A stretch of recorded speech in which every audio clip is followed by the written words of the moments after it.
Hello friends, good morning all of you. आप सभी का हमारे यूट्यूब चैनल पढ़ाई ज़रूरी है पर हार्दिक अभिनंदन है, स्वागत है। तो चलिए आज हम लोग देखते हैं रीतिकाल। रीतिकाल में क्या ज़रूरी है हमारे एग्ज़ाम को लेकर, कुछ महत्वपूर्ण बिंदु इसमें जो हमने एकत्रित किए हैं। तो आज हम लोग रीतिकाल देखेंगे जिसका समय 1700 से 1900 विक्रमी है, शुक्ल जी माने हैं इसका समय। और पिछली दो क्लासों में हम लोग आदिकाल और भक्तिकाल देख चुके हैं।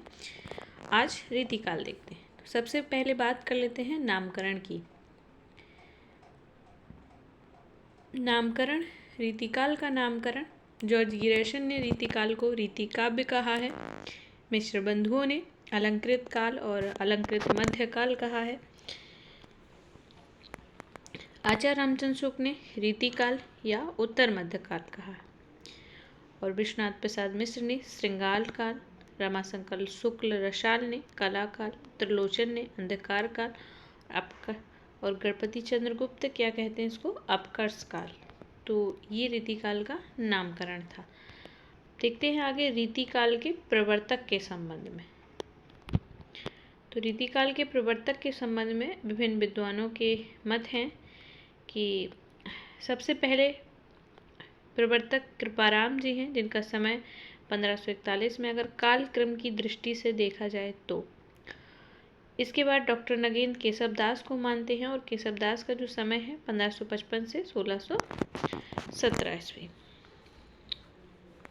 केशवदास को अगर हम रचनाकार की व्यक्तित्व की समृद्धि की दृष्टि से देखें तो केशवदास जो है रीतिकाल के प्रवर्तक माने जाएंगे। और वहीं शुक्ल जी चिंतामणि को रीतिकाल का प्रवर्तक मानते हैं, और चिंतामणि का जो समय है 1643 ईस्वी। और चिंतामणि को किस दृष्टि से शुक्ल जी मान रहे हैं कि अखंड परंपरा चलाने की दृष्टि से चिंतामणि रीतिकाल के प्रवर्तक माने जाएंगे। इसके बाद हम लोग देख रहे हैं रीतिबद्ध। रीतिकाल में हमें 3 धाराएं देखने को मिलेंगी, एक रीतिबद्ध, एक रीति सिद्ध और एक रीति मुक्त। रीतिबद्ध वो धारा है जिसमें रचना लक्षणों और उदाहरणों से युक्त होती है, और रीति सिद्ध में रीति की बंधी परिपाटी के अनुकूल स्वतंत्र काव्य रचनाएं जो होंगी वो रीति सिद्ध होंगी, यानी रीति की परिपाटी से भी बंधी होंगी और उनके अनुकूल स्वतंत्र काव्य रचनाएं लिखी जा रही होंगी, तो वो रीति सिद्ध हो। रीति मुक्त है, रीति परंपरा की साहित्यिक रूढ़ियों से मुक्त रचनाएं जो होंगी वो रीति मुक्त होंगी। देख लेते हैं हम लोग रीतिकाल में रीतिकाल के विविध काव्यांग निरूपक काव्य ग्रंथ। तो सबसे पहले काव्यांग निरूपक में हम लोग सर्वांग निरूपक ग्रंथ देखेंगे, और चिंतामणि ने लिखा है कवि कुल कल्पतरु। कुलपति मिश्र ने रस रहस्य लिखा है, और देव ने काव्य रसायन या शब्द रसायन। सुरति मिश्र काव्य सिद्धांत लिख रहे हैं। कुमार मणि का है रसिक रसाल। श्रीपति का काव्य सरोज। और सोमनाथ जिनका एक और नाम मिलता है शशिनाथ, ठीक है, सोमनाथ का ही नाम शशिनाथ भी है, और इनका ग्रंथ है रस पीयूष निधि। भिकारीदास का काव्य निर्णय, और रणवीर सिंह का है काव्य रत्नाकर, और प्रताप शाही काव्य विलास लिखे हैं। तो ये अभी हम लोग देखें सर्वांग निरूपक ग्रंथ। आगे देखेंगे विशिष्टांक निरूपक ग्रंथ, जिनमें कि छंद निरूपक ग्रंथ भी हैं, जैसे चिंतामणि ने पिंगल लिखा है, मुरलीधर ने छंदो हृदय प्रकाश लिखा है, मतीराम ने छंदसार लिखा है, और सुखदेव मिश्र ने वृत्त विचार लिखा है। भिकारीदास छंदार्णव लिखे हैं, और नारायण दास जो है वो छंद सार लिखे हैं। तो ये छंद निरूपक ग्रंथ थे, यानी छंदों से रिलेटेड।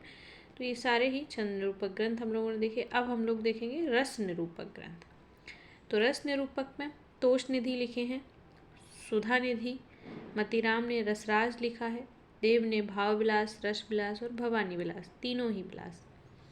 भिकारीदास ने रस सारांश और श्रृंगार निर्णय लिखा है, पद्माकर ने जगत विनोद, रसलीन ने रस प्रबोध, बेनी प्रवीण ने नव रस तरंग, और प्रताप शाही व्यंग्यार्थ कौमुदी, सुखदेव मिश्र रस रत्नाकर, रसार्णव और श्रृंगार लता।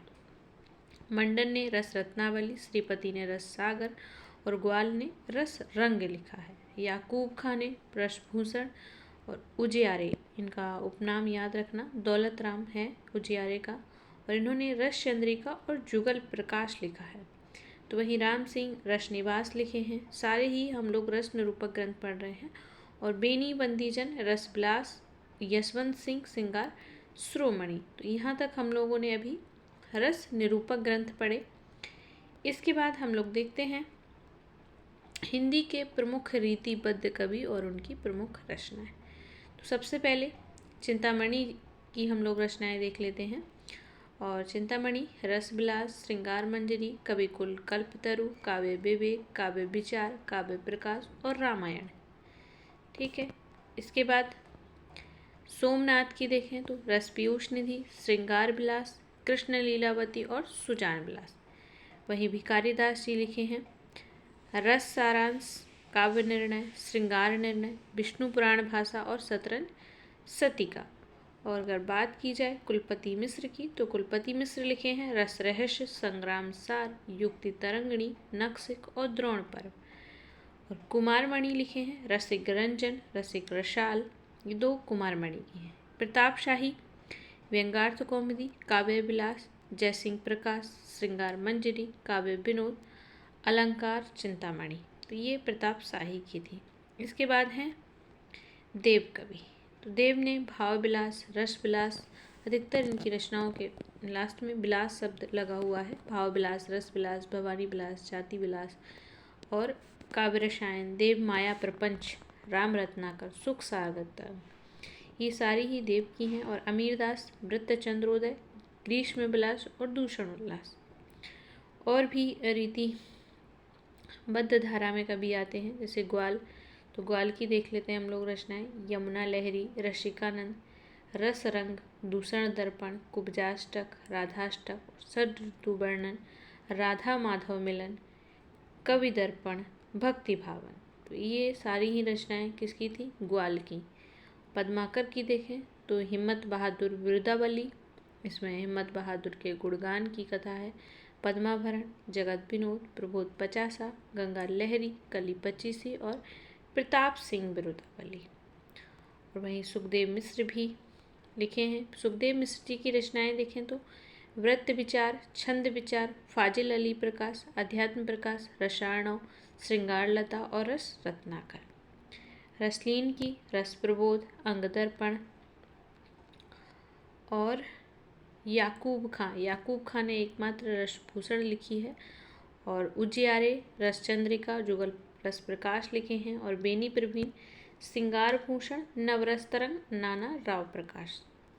इसके बाद राम सिंह हैं और राम सिंह जुगल विलास, रस शिरोमणि, अलंकार दर्पण, रस निवास, ये सारी ही राम सिंह की हैं। जसवंत सिंह की देखें तो भाषा भूषण, अपरोक्ष सिद्धांत, अनुभव प्रकाश, आनंद विलास, सिद्धांत सार और सिद्धांत बोध है। चंद्रशेखर वाजपेयी की रचनाएं देखें तो नखशिख, रसिक विनोद, माधवी वसंत और हमीरहट, जो मोस्ट है हमीरहट प्रबंध काव्य। भूषण की भी रचनाएं मोस्ट हैं, शिवराज भूषण, शिवा बामनी और छत्रसाल दशक। फिर हैं मतीराम, और मतीराम की रचनाएं हम लोग देखते हैं। फूल मंजरी, लक्षण श्रृंगार, साहित्य सार, रसराज, ललित ललाम, सतसई, अलंकार पंचासिका और वृत्त कौमुदी। और इस तरफ देखें तो गोप की रचनाएं हैं। रामालंकार, रामचंद्राभरण, रसिक सुमति की है अलंकार चंद्रोदय 1729 में। रघुनाथ बंदीजन की है रसिक मोहन और काव्य कलाधर। दूल्हा की है कवि कुल कंठा भरण। इसके बाद कृष्ण भट्ट देव ऋषि हैं, इन्होंने श्रृंगार रस माधुरी लिखा है 1712 में। और रसरूप ने तुलसी भूषण लिखा। अब देख लेते हैं हम लोग रीतिकाल के प्रमुख प्रबंध काव्य। तो प्रबंध काव्य चिंतामणि लिखे हैं रामायण, रामाश्वमेघ और कृष्णचरित। गुरु गोविंद सिंह चंडी चरित लिखे हैं। मंडन, जानकी जू का ब्याह, पुरंदर माया। कुलपति मिश्र द्रोण पर संग्राम सार। तो ये द्रोण पर संग्राम सार लिखे हैं कौन? कुलपति मिश्र। लाल कवि ने छत्र प्रकाश लिखा है। श्रीधर ने जंगनामा लिखा है। सूदन ने सुजान चरित लिखा है। और पद्माकर ने हिम्मत बहादुर विरुदावली लिखा है। और ग्वाल विजय विनोद लिखे हैं और गोपी पचीसी लिखे हैं। इसके बाद है देव। देव ने देव चरित लिखा है। और रीतिकाल के प्रमुख नाटक देखें तो जसवंत सिंह का है प्रबंध चंद्रोदय, राम का है हनुमान नाटक, सोमनाथ का है माधव विनोद नाटक, देव का है देव माया प्रपंच, नेबाज का है शकुंतला नाटक। ब्रजवासी दास ने प्रबंध चंद्रोदय नामक नाटक लिखा है। काल क्रमानुसार रीतिकाल के प्रमुख कवि हम लोग देखें काल क्रमानुसार तो सबसे पहले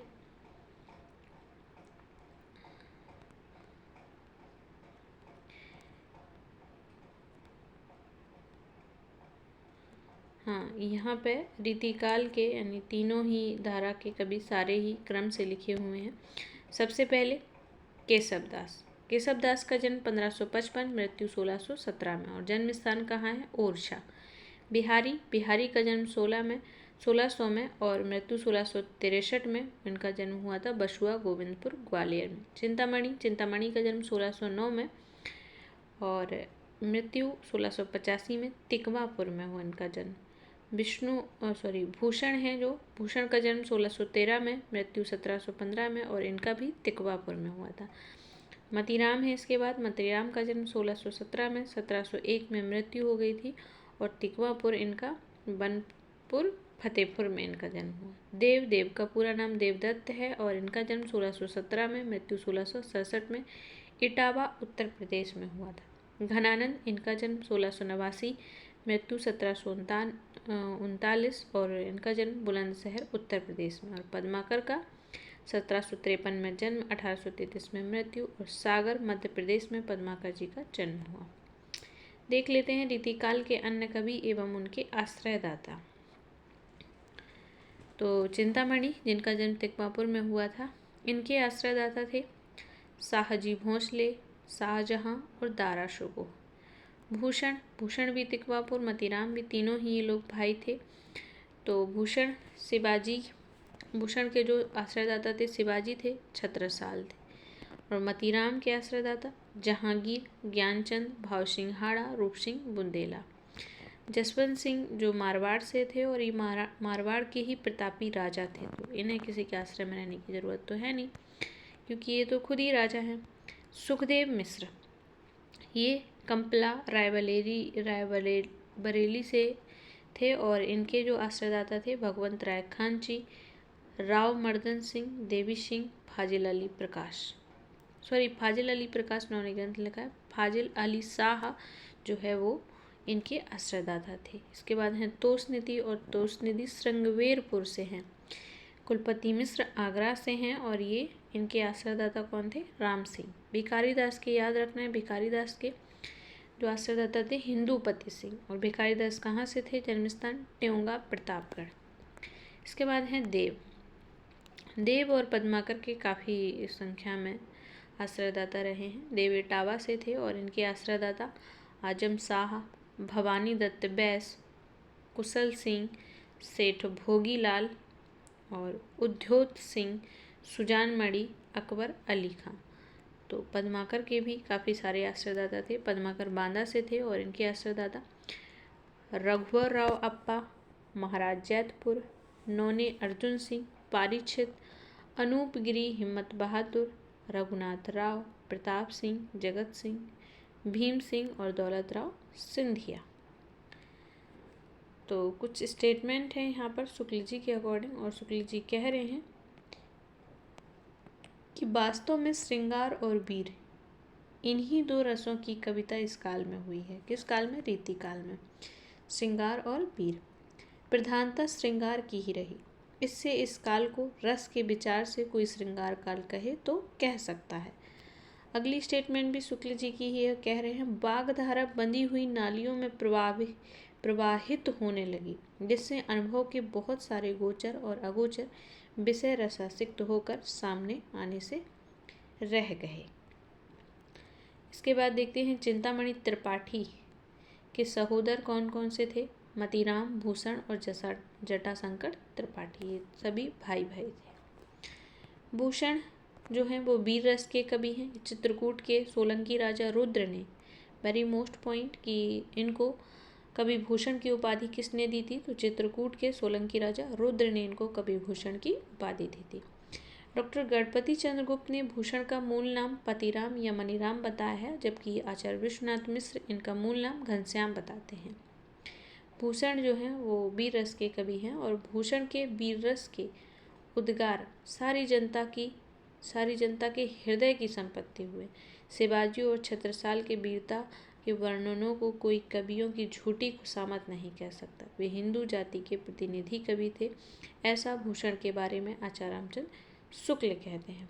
इसके बाद हम अगले कवि के रूप में देखेंगे मतीराम को, और मतीराम की जो रचनाएं हैं उनके बारे में कुछ यहाँ पे विस्तृत वर्णन हुआ है। जैसे कि इनकी फूल मंजरी किसके आश्रयदाता में रहकर लिखी है? जहांगीर के। और जहांगीर कहाँ के राजा थे? दिल्ली। तो फूल मंजरी में क्या है? 60 दोहों में एक फूल का वर्णन है फूल मंजरी में। वहीं इनकी रसराज जो है वो 1643 में है, और इसमें इसका विषय निरूपण देखें तो ये श्रृंगार रस निरूपक ग्रंथ है। इसके बाद है ललित ललाम, और ललित ललाम इन्होंने भाव सिंह हाड़ा के आश्रय में रहकर लिखी है, जो बूंदी नरेश हैं। भाव सिंह हाड़ा बूंदी के राजा हैं, और इनकी जो ललित ललाम है उसका समय 1664 है, और यह एक अलंकार निरूपण ग्रंथ है ललित ललाम। इसके बाद सतसई जो है सेठ भोगीनाथ के आश्रय में रहकर लिखी है, इसका समय 1681 है, और ये बिहारी सतसई का अनुकरण इसमें हुआ है। इसके बाद इनकी अलंकार पंचाशिका है, जो कि इन्होंने ज्ञानचंद्र के आश्रय में रहकर लिखी, और ज्ञानचंद्र कुमायूं के राजा थे। अलंकार पंचाशिका 1690 में है, और इसमें अलंकार निरूपण यह ग्रंथ है। अलंकार पंचाशिका देखने से ही लग रहा है। वृत्त कौमुदी, तो वृत्त कौमुदी इनका 1701 में है, और यह इन्होंने रूप सिंह बुंदेला के आश्रय में रहकर लिखी है, जो बुंदेलखंड से थे। और वृत्त कौमुदी का जो समय है 1701 है प्रकाशन वर्ष, और यह छंद निरूपण ग्रंथ है। इसके बाद अगले कवि के रूप में हम लोग जसवंत सिंह को देख रहे हैं, और जसवंत सिंह हिंदी साहित्य के प्रधान आचार्य या शिक्षक के रूप में प्रसिद्ध है। उन्होंने साहित्यिक और आध्यात्मिक दो प्रकार की रचनाएं लिखी हैं, जो निम्नलिखित हैं। ग्रंथ देख लेते हैं किसके? जसवंत सिंह के। भाषा भूषण जो 212 दोहों में अलंकार निरूपण ग्रंथ है। प्रबोध चंद्रोदय, संस्कृत नाटक प्रबोध चंद्रोदय का ब्रज भाषा में अनुवाद इसमें किया गया है। इसके बाद इनके कुछ ग्रंथ हैं। परोक्ष सिद्धांत, अनुभव प्रकाश, आनंद विलास, सिद्धांत बोध और सिद्धांत सारे ही वेदांत विषय हैं। ये वेदांत विषय का निरूपण इसमें हुआ है इनके ग्रंथों में। इसके बाद सुखदेव मिश्र के जसवंत सिंह को हम पढ़ें। इसके बाद सुखदेव मिश्र के बारे में देखते हैं। तो सुखदेव मिश्र को राजा राज सिंह गौड़ ने कविराज की उपाधि दी थी। आचार्य रामचंद्र शुक्ल ने सुखदेव मिश्र के संबंध में लिखा है, स्टेटमेंट मोस्ट है, छंद शास्त्र पर इनका सब विशद निरूपण और किसी कवि ने नहीं किया है। किसके बारे में लिख रहे हैं? सुखदेव मिश्र जी के बारे में लिख रहे हैं। इसके बाद हैं तोष, और तोष रसवादी आचार्य हैं। इनका पूरा नाम तोष निधि है, और इनकी रचनाएं देखें तो सुधा निधि 1634 में, नक्सिक और विनय शतक। इसके बाद हैं कुलपति मिश्र, और कुलपति मिश्र कौन है? ये बिहारी लाल के भांजे थे कुलपति मिश्र, तथा रस ध्वनिवादी आचार्य हैं कुलपति मिश्र, और इनका रचना काल 1667 और 1667 से 1686 तक रहे। इनकी प्रमुख रचनाएं देखें हम लोग तो रस रहस्य, जिसका प्रकाशन वर्ष 1670 है, और इसमें मम्मट के रस रहस्य का छायानुवाद है। द्रोण पर्व 1680 में है। महाभारत के द्रोण पर्व का पद्यबद्ध इन्होंने अनुवाद किया है। किसमें? द्रोण पर्व में। युक्ति तरंगिणी अप्राप्त है, इनकी मिलती नहीं है। नक्सिक ये भी अप्राप्त है। संग्राम सार है, और दुर्गा भक्ति चंद्रिका ये नगेंद्र के अनुसार इनकी दुर्गा भक्ति चंद्रिका है। तो ये थे कुलपति मिश्र जी। आगे हम लोग देख रहे हैं महाकवि देव को। महाकवि देव को आचार्य और कवि दोनों रूपों में प्रसिद्धि प्राप्त हुई, और इनका पूरा नाम क्या था? देवदत्त था। देव जो है हित हरिवंश के अनन्य संप्रदाय में दीक्षित थे। तो ये भी हमें याद रखना है कि देव किस संप्रदाय में दीक्षित थे? हित हरिवंश के अनन्य संप्रदाय में। देव की प्रमुख रचनाएं देखें तो भावविलास जो 1689 में है, इसमें रस एवं नायक नायिका भेद वर्णन हुआ है। अष्टयाम में आठों पहर में नायक नायिका के बीच का विलास वर्णन है। भवानी विलास भवानी दत्त वैश्य को समर्पित थी ये। राग रत्नाकर राग रागनियों के स्वरूप का वर्णन है इसमें। कुशल विलास में कुशल सिंह के नाम पर आधारित है। और देवचरित कृष्ण के जीवन से संबंधित इनका ये प्रबंध काव्य है, वेरी मोस्ट देवचरित। इसके बाद इनकी अगली है प्रेमचंद्रिका, जिसमें उद्धोत सिंह को समर्पित है ये प्रेमचंद्रिका। जाति विलास में विभिन्न जाति एवं प्रदेशों की स्त्रियों का वर्णन हुआ है। रस विलास में राजा मोतीलाल को समर्पित है रस विलास। शब्द रसायन या काव्य रसायन, तो इसमें शब्द शक्ति रसादि का वर्णन हुआ है। सुख सागर तरंग जो है वो अनेक ग्रंथों के लिए हुए कवित्व सवैयों का संग्रह है देव का। देव माया प्रपंच संस्कृत नाटक प्रबोध चंद्रोदय का पद अनुवाद है देव माया प्रपंच। देव शतक ये अध्याय संबंधी ग्रंथ है, आध्यात्म संबंधी ग्रंथ है देव शतक। और सुजान विनोद और प्रेम तरंग भी इनकी रचनाएं मिलती हैं। इसके बाद है सुख सागर तरंग। तो सुख सागर तरंग का जो संपादन इन्हीं की, जो हम लोगों ने अभी देव की पढ़ी थी ना, सुख सागर तरंग, ये रही यहाँ पे, हाँ, अनेक ग्रंथों के लिए हुए कवित्व सवैयों का इसमें संग्रह है। तो इसी के बारे में बात हो रही है कि सुख सागर तरंग का संपादन मिश्र बंधुओं के पिता बाल दत्त मिश्र ने 1897 में किया था। ठीक है, तो इनके सुख सागर तरंग का संपादन किसने किया? मिश्र बंधु के पिता बाल दत्त मिश्र जी ने। डॉक्टर नगीन ने सुख सागर तरंग को नायिका भेद का विश्वकोश माना है। और शिव सिंह सेंगर ने देव की 72 रचनाएं बताई हैं, जबकि कुछ विद्वानों ने इनके 52 ग्रंथ बताए हैं। देव ने कविता में अभिधा को सर्वाधिक महत्व दिया है और काव्य रसायन में इन्होंने लिखा है, अभिधा उत्तम काव्य है, मध्य लक्षणालीन, अधम व्यंजना रस विरस, उल्टी कहत नबी। तो ये देव की पंक्तियां हैं। डॉक्टर रामस्वरूप चतुर्वेदी ने मध्यकालीन हिंदी काव्य भाषा में देव के संबंध में लिखा है। क्या लिखते हैं रामस्वरूप चतुर्वेदी? कि देव की ध्वनि संवेदनशीलता रीतिकालीन काव्य भाषा में अप्रियतम है। ऐसा कौन लिखे हैं? रामस्वरूप चतुर्वेदी। तो स्टेटमेंट हमें याद रखनी है, देव की ध्वनि संवेदनशीलता रीतिकालीन काव्य भाषा में अप्रियतम है। इसके बाद है रसलीन, और रसलीन का मूल नाम गुलाम नबी था और ये मीर तुफैल अहमद के शिष्य थे रसलीन। इनकी 2 महत्वपूर्ण रचनाएं मिलती हैं, अंग दर्पण और रस प्रबोध। अंग दर्पण 1737 में है, रस प्रबोध 1741 में। अंग दर्पण में अंगों की उपमा एवं उत्प्रेक्षा से चमत्कार पूर्ण वर्णन हुआ है और रस प्रबोध में 1155 दोहों में रसों का वर्णन है। इसके बाद है भिखारी दास, और भिखारी दास का जो रचना काल है 1728 से 1750 ईस्वी तक। और भिखारी दास ने सर्वप्रथम हिंदी काव्य परंपरा में भाषा, छंद, तुक आदि पर विचार किया है। भिखारी दास की प्रमुख रचनाएं और उनका वर्ण विषय हम देखें तो देख लेते हैं। इनका वर्ण विषय रचनाओं में है नामकोश, जिसका समय 1738 है और यह कोश ग्रंथ है। रस सारांश 1742 में, रस के भेदों का भेद वर्णन हुआ है इसमें। छंदारणव पिंगल 1742 में ये भी है, इसमें छंदों का विस्तृत वर्णन है। काव्य निर्णय 1746 में है, इसमें काव्य के भेदों पर भेद का वर्णन है। श्रृंगार निर्णय 1750 में है, नायिका भेद वर्णन इसमें हुआ है। इसके बाद इनका विष्णु पुराण भाषा है, जिसमें कि विष्णु पुराण का दोहा चौपाई शैली में अनुवाद हुआ है। शतरंज सतीका शतरंज खेलने के तौर तरीकों का वर्णन है। अमरकोश संस्कृत के अमरकोश का पद्य अनुवाद है। इसके बाद है पद्माकर, और हम लोग पद्माकर के बारे में भी देख लेते हैं।